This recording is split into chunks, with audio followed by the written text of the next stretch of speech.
Hello everyone. नियोजित विकास की राजनीति लेसन 3 में आज हम खाद्य संकट टॉपिक के बारे में पढ़ेंगे।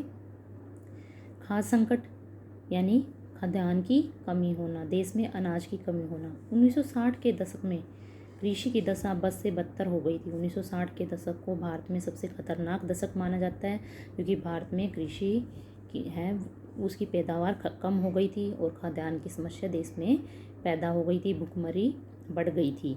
1940 से 50 के दशक में ही खाद्यान्न का उत्पादन की वृद्धि दर जनसंख्या की वृद्धि दर से जैसे तैसे अपने ऊपर रख पाई थी। 1965 से 67 के बीच में देश के अनेक हिस्सों में सूखा पड़ गया, लेकिन 1965 से 67 के बीच में देश के अनेक भागों में सूखा पड़ गया था। इस कारण क्या हुआ? अवधि में भारत ने 2 युद्धों का भी सामना किया। 1962 में भारत और चीन युद्ध और 1965 में भारत और पाकिस्तान का युद्ध हुआ और इससे विदेशी मुद्रा को भी संकट का सामना करना पड़ा है। 1960 के दशक को सबसे खतरनाक दशक माना जाता है, क्योंकि भारत में खाद्यान्न की कमी हो गई थी, कृषि के क्षेत्र में अनाज की कमी आ गई थी और भारत को 2 युद्धों का सामना करना पड़ा। 1962 में भारत और चीन युद्ध, 1965 में भारत और पाकिस्तान युद्ध। खाद्य संकट के कई परिणाम हुए। सरकार को गेहूं का आयात करना पड़ा। विदेशी मदद, खासकर संयुक्त राज्य अमेरिका की मदद भी भारत को स्वीकार करनी पड़ी। भारत को संयुक्त राज्य अमेरिका से खाद्यान्न संबंधी मदद लेनी पड़ी। अब योजनाकारों के सामने पहली प्राथमिकता तो यही थी कि किसी भी तरह से खाद्यान्न के मामले में आत्मनिर्भरता हासिल की जाए। अब भारत में जो योजनाकार थे, जो पंचवर्षीय योजना बना रहे थे, उनके सामने सबसे पहली प्राथमिकता यही थी कि वो भारत में खाद्यान्न की समस्या को सोल्व करें। इसके लिए ही पंचवर्षीय योजना में सबसे पहले कृषि को ही प्राथमिकता दी गई थी। नेक्स्ट है हरित क्रांति। जब भारत में खाद्यान्न का संकट पैदा हो गया था तो अनाज की समस्या को सोल्व करने के लिए हरित क्रांति की गई थी। अब हरित क्रांति के नाम से पता लग रहा है कि हरियाली के लिए हुई थी। भारत ने खेती के क्षेत्र में पैदावार को बढ़ाने के लिए हरित क्रांति को अपनाया था। सरकार ने उच्च गुणवत्ता के बीज, उर्वरक, कीटनाशक, बेहतर सिंचाई सुविधा बड़े ही अनुदानित मूल्य पर मुहैया कराना शुरू कर दिया। सरकार ने किसानों को अच्छी क्वालिटी के HYV बीजों का प्रयोग, अच्छे जो रसायन थे, कीटनाशक थे और सिंचाई की सुविधाएं लोगों को प्रदान की, किसानों को प्रदान की, ताकि हमारी जो खेती संबंधी अनाज की समस्या थी वो सोल्व हो सके।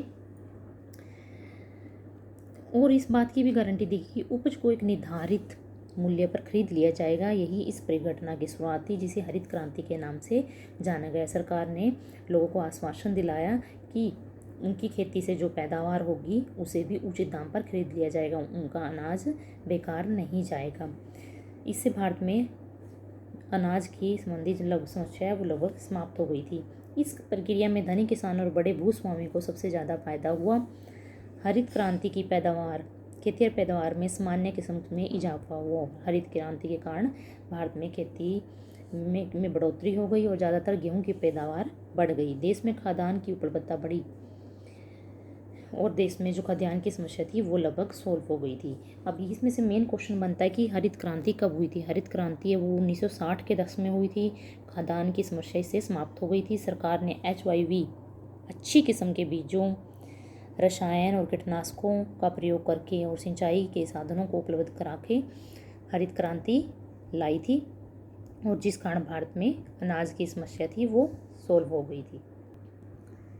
नेक्स्ट है अटरली बटरली डिलीशियस का जुमला आपने ज़रूर पढ़ा होगा।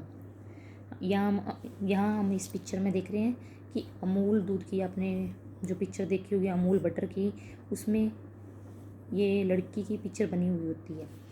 तो ये अटरली बटरली डिलीशियस का जुमला है, ये अमूल बटर के लिए यूज़ किया गया है। मिल्क मैन ऑफ इंडिया के नाम से जाने जाने वाले मशहूर वर्गीस कुरियन थे, जिन्हें मिल्क मैन ऑफ इंडिया के नाम से जाना जाता है। इंपॉर्टेंट क्वेश्चन है। इन्होंने श्वेत क्रांति की शुरुआत की थी। अब श्वेत क्रांति क्या होती है? दूध के क्षेत्र में भारत ने जो उत्पादकता में वृद्धि की थी, उत्पादन में वृद्धि की थी, उसे श्वेत क्रांति के नाम से जाना गया। गुजरात सहकारी दूध और विपणन परिसंघ के विकास कथा में केंद्रीय भूमिका निभाई और अमूल की शुरुआत की थी। जो वर्गीस कुरियन थे उन्होंने गुजरात में अमूल की शुरुआत की थी और उन्हें मिल्क मैन ऑफ इंडिया के नाम से और श्वेत क्रांति के जनक के नाम से जाना जाता है। ये दोनों ही बातें ही इसमें इम्पोर्टेंट हैं। नेक्स्ट है गुजरात का एक शहर है आणंद, सहकारी दूध उत्पाद के का आंदोलन अमूल इसी शहर में कायम है। इसमें गुजरात के 25 लाख दूध उत्पादक जुड़े हुए हैं।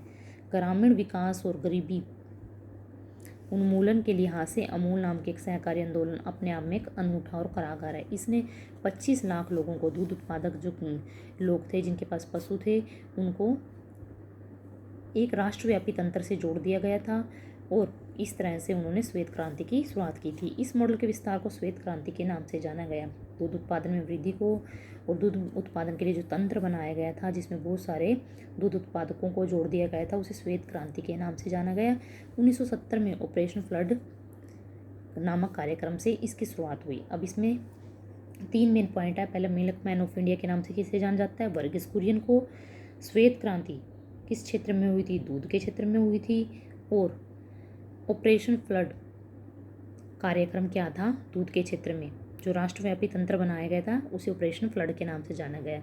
हरित क्रांति थी वो 1960 के दशक में हुई थी और श्वेत क्रांति है वो 1970 के दशक में हुई थी। इसी कारण क्या हुआ था, ग्रामीण लोगों को रोजगार के अवसर प्राप्त हो गए थे, उनकी आमदनी बढ़ी थी और गरीबी दूर हो गई थी। दूध उत्पादन से जुड़ने के कारण अब ग्रामीण लोगों को रोजगार के अवसर प्राप्त हो गए थे, उनकी आय के साधन बढ़ गए थे और उनके गरीबी भी